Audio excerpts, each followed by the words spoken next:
Bonjour, chef André. Bonjour. Bon, nous voilà encore pour une deuxième vidéo Oui, parce que beaucoup l'ont demandé. Euh, oui, la dernière fois, lors de notre conversation, tu avais parlé un petit peu de ton trajectoire jusqu'au Sénégal et ensuite retour au pays. oui, Et au Sénégal, les choses ne se sont pas tout à fait bien passées comme tu voulais. Pourtant, absolument. tu avais bien monté une entreprise. Alors, le but de cet entretien, c'est Mhm. de donner aux jeunes et aussi ceux qui Oui, doutent qu'ils peuvent réussir dans leur entreprise, oui, de raconter un petit peu les erreurs du passé et tout les à fait. succès d'aujourd'hui.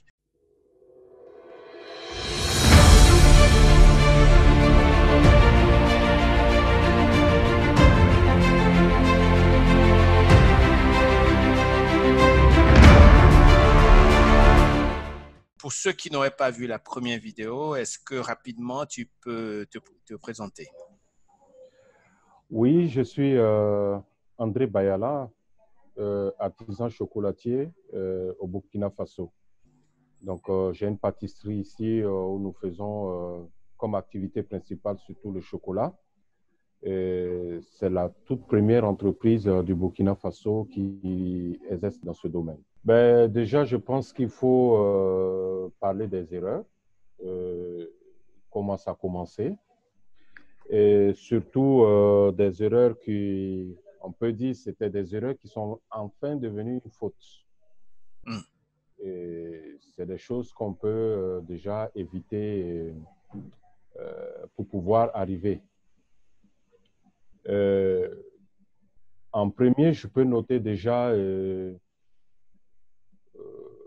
même ce que je vais appeler la vision. Alors, D'accord. déjà dans la vision, ça vient par un rêve. OK, j'ai envie de faire du chocolat, mais il y a des barrières qui peuvent surgir d'un moment à l'autre, notamment en ce qui concerne, on va dire, la réalisation des projets en Afrique. On dit toujours c'est l'argent. Je n'ai pas d'argent. Or, en réalité, l'argent ne fait pas un projet, mais c'est plutôt le projet qui fait l'argent. Donc, déjà, de ce côté, il faut faire très attention. C'est, on va dire, une barrière, une très grande barrière qui empêche beaucoup de jeunes Africains à évoluer dans le domaine de l'entrepreneuriat. Hmm. Mais l'histoire de la vision, c'est d'aller chercher quelque chose qui n'existe pas encore. Donc, Absolument. tu parles de rêve, mais rêve en dormant, rêve en méditant, comment ça vient? Vous savez, moi, mon rêve, dans la première interview, je vous ai expliqué que j'ai fait de la sculpture sur bois. Alors, après la sculpture sur bois, dans ma méditation, dans un rêve où je dormais la nuit, je vous ai raconté que j'ai rêvé que j'ai fait un gâteau.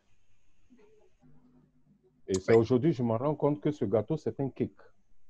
Hmm. Et le lendemain, je suis arrivé chez mon maître de sculpture, je lui ai expliqué mon rêve. Et ce monsieur, il a rêvé, il a rigolé, il dit, ben attends, tout le monde peut faire des gâteaux sauf toi quand même. Voilà. Donc, vous voyez comment ça a commencé.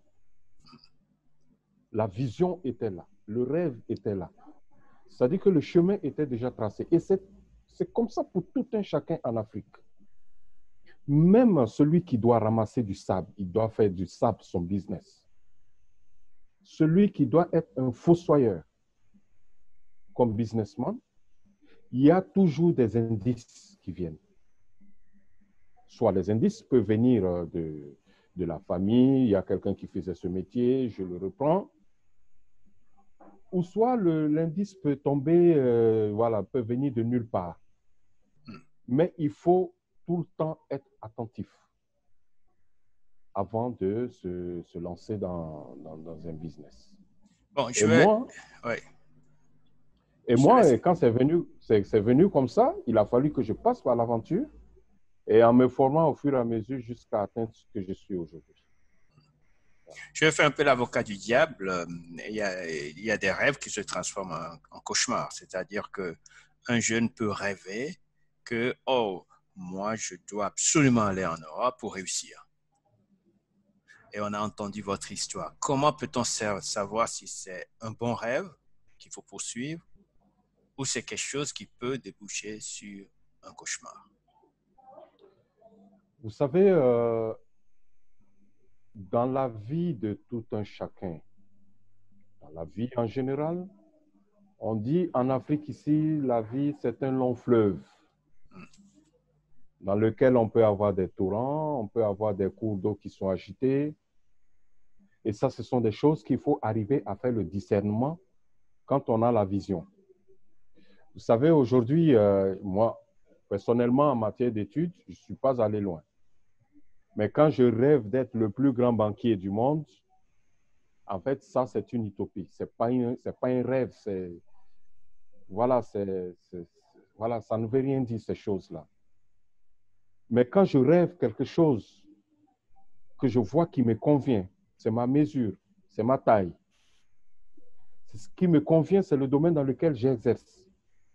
La sculpture sur bois n'est pas loin de la pâtisserie, ni du gâteau, ni du chocolat. C'est le même domaine, c'est juste la matière qui diffère. Quand moi, je rêve aujourd'hui d'être le président de la République, déjà dans ma tête, mentalement, ce n'est pas ce que je veux. C'est pas, en fait, c'est de l'utopie, ça. C'est pas un rêve. C'est pas une vision. C'est vrai, pendant la réalisation du rêve, il y a beaucoup de choses qui peuvent vous arriver. Mais quand vous avez le discernement, ces choses-là, vous les prévoyez dans... En fait, les risques sont prévus dans les rêves. Et c'est quand ce sont des choses qui sont imprévues, là, ça nous pose problème. D'accord. Donc, quelque part, ce rêve doit vibrer avec la personne que l'on est. Il ne faut pas que Absolument. ça soit complètement déconnecté. Moi, je ne vais pas rêver d'aller jouer du basketball en NBA à mon Ouais. âge, même quand j'étais Tout, beaucoup plus jeune. Je ne peux jamais ouais. rêver un truc comme ça. Bon, donc le rêve. Après, qu'est-ce Après, qui vient? il y a aussi la sagesse. Il faut être raisonnable dans ce qu'on veut. C'est ce qui m'a manqué le plus au Sénégal. J'avais un âge qui ne m'a pas permis de savoir gérer de l'argent. Je vous dire que quand j'ai ouvert mon entreprise, en un temps record, j'empochais des millions.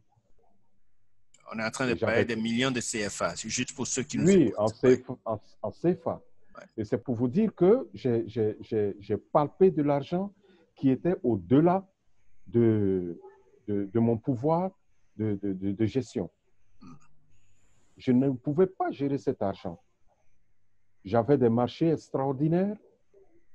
J'avais des marchés que même les plus anciennes entreprises n'en avaient pas. Et l'argent est venu de gauche à droite.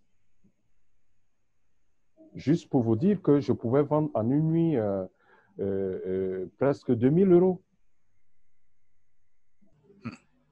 Ça fait beaucoup. C'est énorme, c'est énorme. Et j'avais quel âge? J'étais entre 20 et 24 ans. Ouais. C'est pas possible, ça. Ouais. Il n'y avait pas de la sagesse au-delà de tout ça. Je donnais à gauche, à droite. Il y avait, oui, des sorties qui n'étaient pas réglementaires avec le commerce. Il n'y avait pas des prévisions qui étaient faites. Il n'y avait pas une sagesse qui accompagnait tout ça. Non.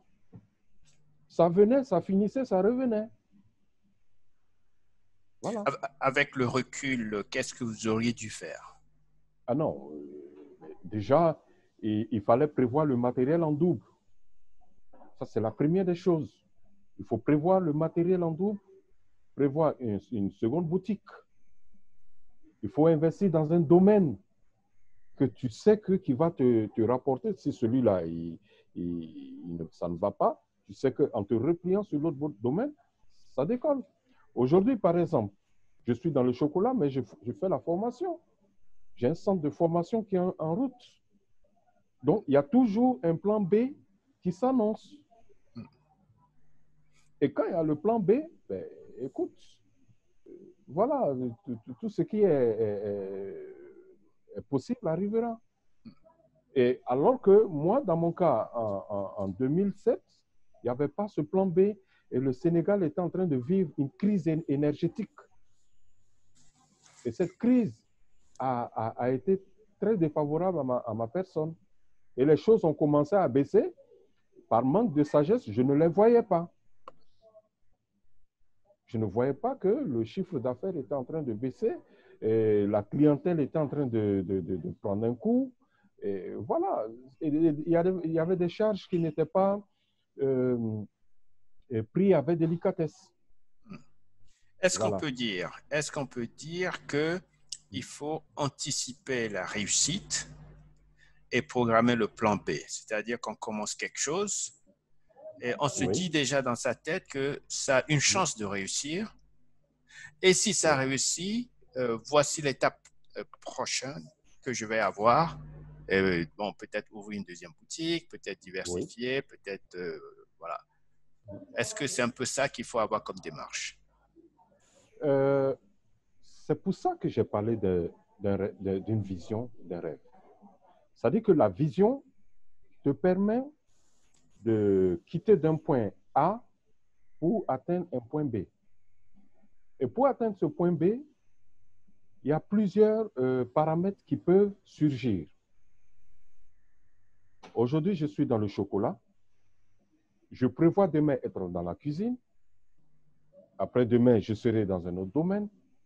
Mais tous ces domaines sont liés à ma personne, à ma fonction. Donc, c'est automatique dans la vision. Toutes ces choses-là sont énumérées. Par exemple, hier, moi, je ne savais pas que j'allais faire du chocolat. C'était une chose impossible. J'étais juste dans le train-train de tous les pâtissiers. J'avais mon pain, je faisais mes croissants et puis ça s'arrête là. Mais je n'avais jamais en vision je n'avais pas en idée de faire du chocolat. Mais quand je prends toute la vision, je touche un domaine, je l'observe, je dis, bon, tiens, écoute, c'est dans mon champ de mire, on y va. Voilà comment j'ai fait pour arriver au chocolat. Et ce qui a fait même que les autorités de ce pays ont beaucoup douté de moi parce que j'apportais de l'innovation impossible à notre domaine. Voilà. Je voudrais aussi ajouter quelque chose et voir ton point de vue. Il est important pour ceux qui commencent de faire une chose à la fois, de bien réussir cette chose et de passer à l'étape suivante au lieu d'en faire trois en même temps et de s'étaler et puis ne pas réussir, ne réussir aucune de ces trois choses. Quel est ton point de vue là-dessus? Je suis tout à fait d'accord avec toi parce que dans la réussite de l'entrepreneuriat, il y a ce qu'on appelle le savoir-faire, c'est-à-dire qu'il y a un domaine dans lequel tu évolues. Tu ne peux pas évoluer dans l'alimentaire et aller évoluer dans le métal. C'est deux choses très différentes. C'est deux choses qui n'ont pas de rapport. Tu ne peux pas être formé et dans l'alimentaire et après aller te former dans du métal, dans la métallurgie, dans la soudure et autres. Tu ne peux pas. Pour réussir une bonne entreprise, il faut rester dans son champ de compétition.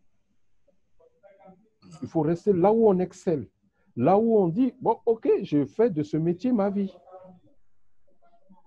C'est ça. Autrement dit, quand on saute, comme on le dit, du coq à l'âne, là, ça pose problème. Moi, aujourd'hui, je ne peux pas dire que je suis dans l'alimentaire et je me retrouve dans l'informatique. C'est deux choses qui ne sont pas liées. C'est vrai qu'on peut, on peut quand même avoir des notions en informatique pour la gestion de ces emballages, pour la création de ces emballages, mais je ne vais pas quand même me mettre à réparer des ordinateurs. Ce n'est pas possible. Tout à fait. Là, en ce moment, l'échec est programmé. C'est ça. Il n'y a rien à dire. L'échec est programmé. Parce que, prenez mon entreprise au Sénégal. À un certain moment, j'avais un cybercafé. Cybercafé. Juste un cybercafé. Ouais. Et les deux, avec l'alimentation, ça ne marche pas. Je ne pouvais pas. C'était difficile. Et qu'est-ce qui vous a donné l'idée d'avoir un cybercafé? Oui, c'était juste simplement un salon d'été où, voilà, après avoir fini de commander, de prendre son café, on peut s'asseoir sur son ordinateur et voir ses mails. Et il faut dire qu'en cette période, en 2007, euh, les cyber étaient des projets vraiment porteurs en Afrique. C'était vraiment porteur en Afrique. Donc, voilà, tout le monde voulait s'y lancer, quoi. Voilà. Ça se- Mais ouais. ça s'est vite mué en cauchemar, parce que ça ne pouvait pas aller. Voilà. D'accord. Donc, il faut la vision, la sagesse. Quel est le Ouais. troisième point? Alors, déjà, j'ai parlé du savoir-faire, c'est-à-dire de la formation. Il y a une période, la formation fait partie, normalement, elle suit la vision.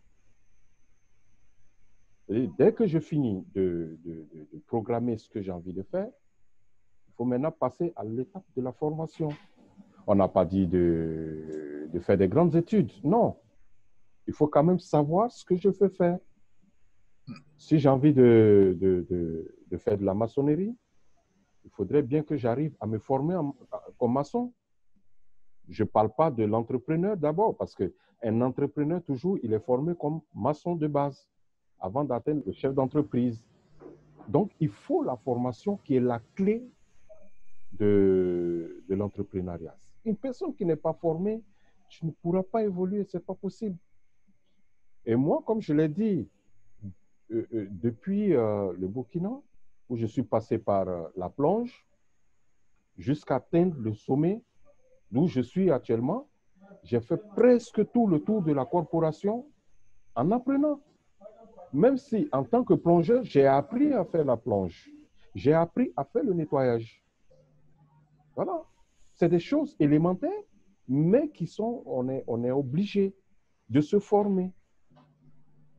Et aujourd'hui, il y a pas mal, il y a beaucoup de centres de formation et on peut les intégrer à moins de coûts. Je ne parle pas d'université, non. Je n'ai pas les moyens. Je ne vais pas aller m'inscrire dans une université, mais je peux être au service d'un maçon et à travers ça, j'apprends avec lui. Et il faut avoir une expertise bien ciblée. Tout à fait, tout à fait. Ouais. Il faut savoir là où, écoute, là où je mets les pieds et qui me prend en charge. Moi, je peux vous dire aujourd'hui, la plupart des gens qui travaillent avec moi, surtout dans le laboratoire, les pâtissiers, c'est tous des gens qui ne savaient rien faire, que j'ai recrutés sur le tas et que j'ai formés parce que, en fait, c'est plus facile pour moi de les transmettre ce que je veux que celui qui vient avec son métier qu'il faut changer. Cela, c'est beaucoup plus compliqué. Donc, mon chef pâtissier aujourd'hui, je peux vous dire que à 20 ans, elle était vraiment novice de ce métier. Voilà. Ouais. Mais justement, vous avez parlé d'université, des gens qui sont formés déjà. Oui. Il y a une expression qui dit avoir la grosse tête. Il y a des gens qui sortent de l'université, même avec un bon diplôme, et qui pensent qu'ils Oui. savent tout. Et donc, ils n'ont pas cette humilité d'apprendre et de maîtriser quelque chose. Ouais. Est-ce que ça vous est déjà arrivé de rencontrer des gens comme ça? Ça, c'est mon quotidien, ça, ici. D'accord. Oui, c'est mon quotidien. En fait, quand je reçois, par exemple, des universitaires qui me disent j'ai un bac plus, moi, je leur dis j'ai un bac moins. Oui. Voilà. Déjà, il faut que la jeunesse africaine arrive à apprendre à être humble. Il faut être humble. La dernière fois, je vous ai dit que aujourd'hui, quand je rencontre le chef de l'État de chez nous, le président Kaboré, il se lève pour me saluer. Monsieur le président ne s'assoit pas pour me saluer, il se lève. Il m'appelle par mon nom et il me dit, je suis fier. Mais ce n'est pas le bac plus qui fait qu'il est fier de moi. Je n'en ai même pas. C'est mon humilité. J'ai commencé au pied de la corporation. J'ai respecté les étapes. J'ai appris à grandir dans le domaine. Jusqu'au moment où je suis presque vers la fin, je me suis bonifié. C'est comme le vin. Avec le temps, forcément, il prend du goût. Il prend de la saveur. Mais aujourd'hui, la jeunesse africaine, quand ils sortent de l'université, comme tu le dis, avec des grosses têtes, à un certain moment, ils rêvent à des milliers de francs.